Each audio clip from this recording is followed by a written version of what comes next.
l'invité de la matinale. KTO Radio. Bonjour à tous, nous nous intéressons à la situation en République centrafricaine. Le président Faustin Archange Touadéra a remporté l'élection présidentielle du 28 décembre dernier. Il a donc été reconduit à la tête du pays pour la 3e fois consécutive. Mais les violences, les déplacements de population et les crises humanitaires continuent de bouleverser le quotidien de millions de personnes. Dans plusieurs régions du pays, des groupes rebelles armés restent actifs. L'Église maintient, malgré cette insécurité, une présence auprès des populations. Pour en parler, nous recevons Monseigneur Aurelio Gazzera, évêque coadjuteur de Bangassou, au sud-est du pays. Monseigneur Gazzera, bonjour. Bonjour. Alors vous êtes en mission dans le pays depuis presque 35 ans. Vous êtes resté pendant plusieurs décennies plutôt au nord-ouest. Vous avez rejoint il y a 2 ans le diocèse de Bangassou dans le sud-est donc. La situation sécuritaire et humanitaire, elle reste préoccupante, notamment dans la zone où se situe votre diocèse. En décembre dernier, notamment, des attaques menées par des groupes rebelles ont eu lieu à Bambouti. C'est un village à la frontière avec la République démocratique du Congo.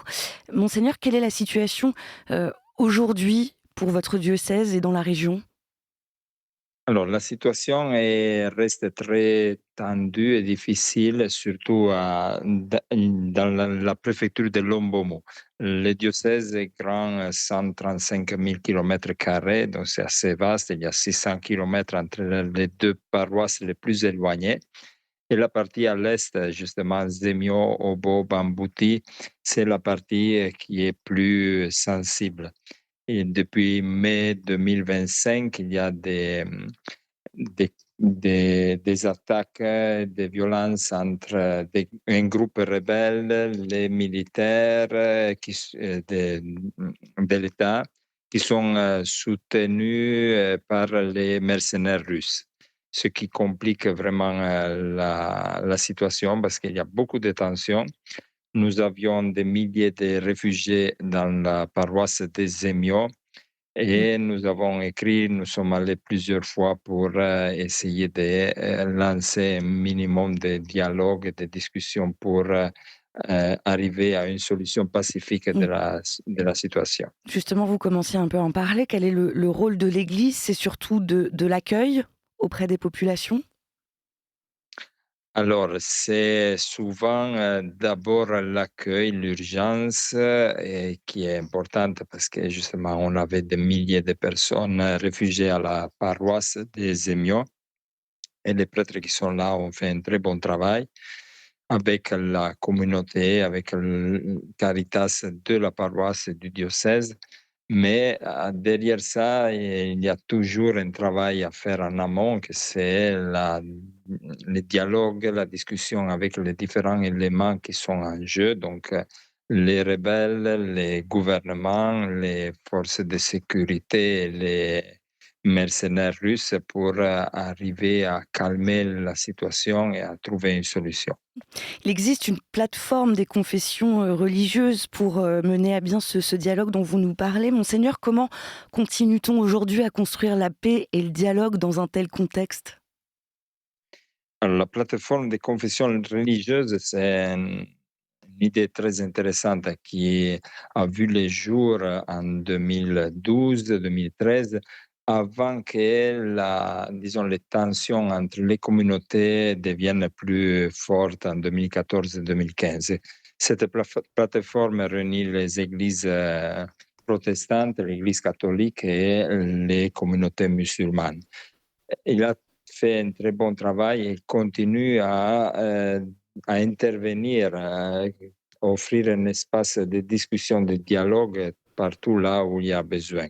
Et c'est justement avec la plateforme que je suis allé en décembre et en janvier à Zemio et à Obo, et ce qui a permis d'améliorer un petit peu la situation, de permettre le retour des déplacés des Zemio dans leur village et dans leur maison, mais la situation reste encore très fragile. Il y a des otages qui sont dans les mains des rebelles depuis décembre et on n'arrive pas à trouver une solution.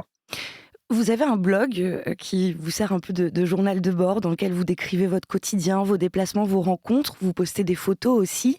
Et notamment, récemment, vous écrivez: «J'ai croisé un petit groupe de rebelles armés sur la route. Je me suis arrêté pour leur parler, les écouter et les appeler à la paix».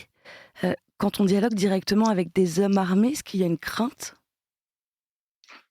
Bon, souvent c'est un peu après, c'est-à-dire là, c'est plutôt le désir de trouver un point de discussion, un point de rencontre qui prime sur la peur et sur, la tension. Hem, je sais que normalement, il y a pas de gros problèmes, mais ils m'ont déjà tiré sur la voiture, ils m'ont giflé et cetera, mais ça fait partie de du jeu, disons. Mmh. Le 28 décembre dernier, les Centrafricains, ils étaient appelés aux urnes. Le président Faustin Archange Touadéra, je le disais en introduction, a été réélu avec plus de 76% des voix. Après ce scrutin, les évêques centrafricains ont lancé, je les cite, un appel pressant à la paix fondé sur la justice et à la responsabilité politique. La paix n'est pas un luxe, écrivent-ils. Quelles sont les urgences pour la population aujourd'hui en République centrafricaine? Et c'est il y a il y a une infinité d'urgences. C'est un pays qui, a de la peine à sortir de la pauvreté, de la misère. On a des régions entières, où l'accès, c'est très difficile. Déjà, pour arriver à Bangassou, qui est seulement à 750 kilomètres, il faut quelques semaines pour un camion, parce que l'état de la route est horrible et pour continuer, c'est encore pire. Ce qui fragilise un peu toute l'économie et la société, parce qu'un sac de ciment qui, à Bangui, coûte 15 €, à Zemio coûte plus de 75 €. Et c'est un chiffre énorme. Et le ciment, c'est un exemple, mais le sucre, l'huile et tout devient très difficile à acheter. Ce qui complique aussi la situation pour la possibilité des gens de vendre, par exemple, des produits agricoles et donc d'avoir un minimum d'argent, de circulation de monnaie pour accéder aux services de base comme l'école, la santé et la sécurité.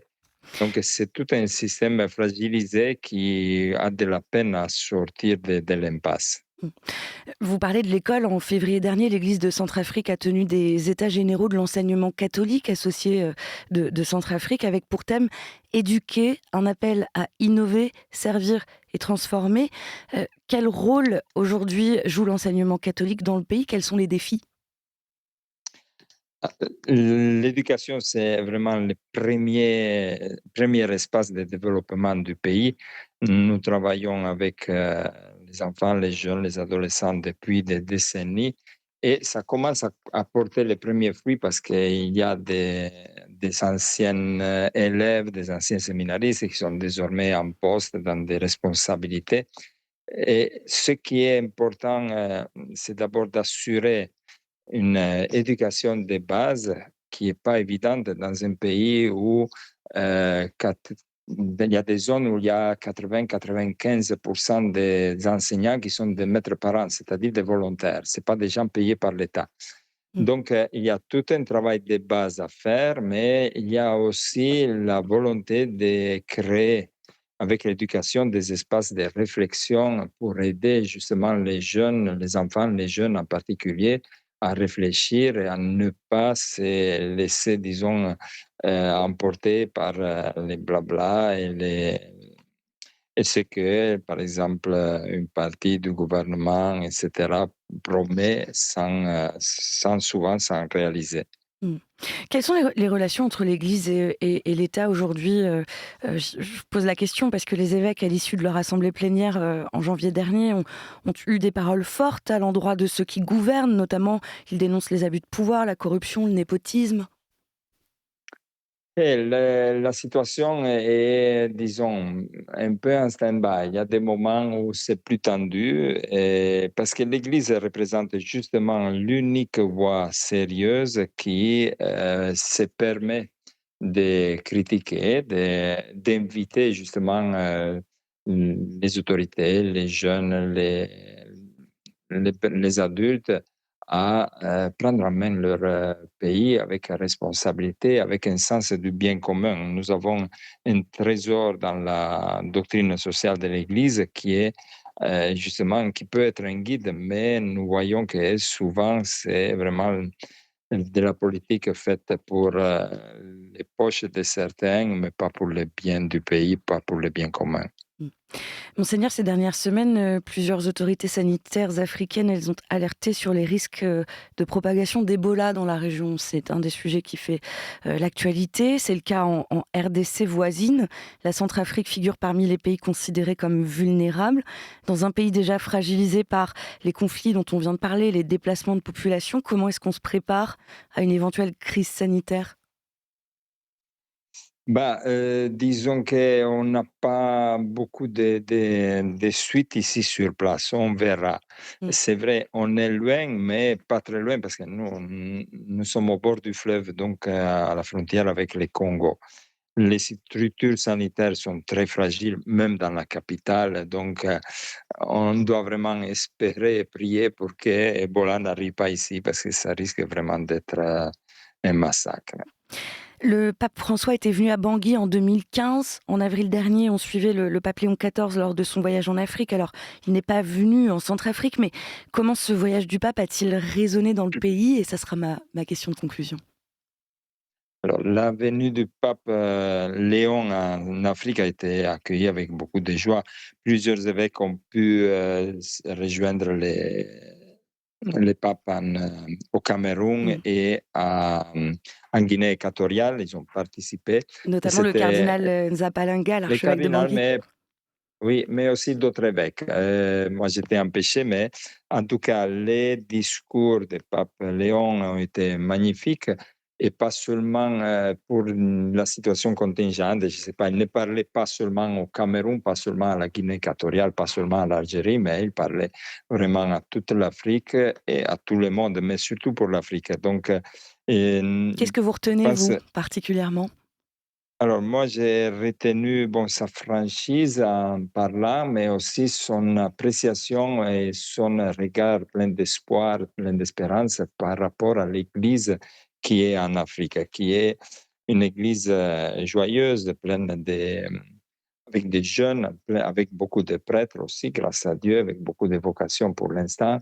Et donc, ce regard plein de foi qui voit l'Église en Afrique comme une Église en croissance et qui a un mot à dire dans le monde et dans l'Église entière. Ce sont vos espérances, notamment pour la République centrafricaine? Voilà, c'est ça.